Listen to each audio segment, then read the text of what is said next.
ایک آدمی نے اپنے پڑوسی گوالے سے پوچھا کہ گوالے میاں تمہارے پاس کتنی بھینسیں ہیں؟ گوالا بولا میرے پاس 30 بھینسیں ہیں۔ پڑوسی اور یہ روزانہ کتنا دودھ دیتی ہیں؟ گوالا جناب 21 کلو۔ پڑوسی اور اس میں سے بیچتے کتنا ہو؟ گوالا بولا الحمدللہ 30 کلو بیچتا ہوں اور 3 کلو گھر کے لیے بھی رکھتا ہوں۔ ایک صاحب نے اپنی بیوی کے انتقال کے بعد اس کی قبر پر لکھوایا میری روشنی بجھ گئی۔ پھر کچھ عرصے بعد ان صاحب نے دوسری شادی کر لی اور پھر ایک دوست نے کہا اب تو اپنی پہلی بیوی کی قبر سے یہ الفاظ صاف کروا دو۔ اس نے جواب دیا نہیں، اس کی ضرورت نہیں، بس نیچے یہ لکھوا دوں گا کہ میں نے دوسری شمع روشن کر لی۔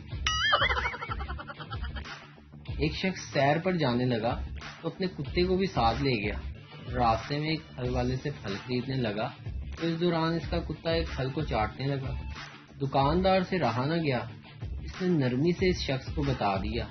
اس شخص نے کتے سے مخاطب ہو کر کہا ٹونی یہ حرکت بند کرو، تمہیں اتنا بھی معلوم نہیں کہ یہ دھلے ہوئے نہیں ہیں۔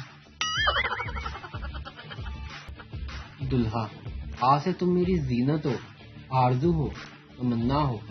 آگے سے دلہن شرما کر بولی آج سے آپ بھی میرے لیے یاسر ہو، زین ہو اور رضوان بھی ہو۔ لڑکی لڑکے سے بولی زیادہ تر شادیاں سردیوں میں ہوتی ہیں، ہم بھی اپنی شادی دسمبر کی سخت سردی میں کروائیں گے، کیا خیال ہے تمہارا؟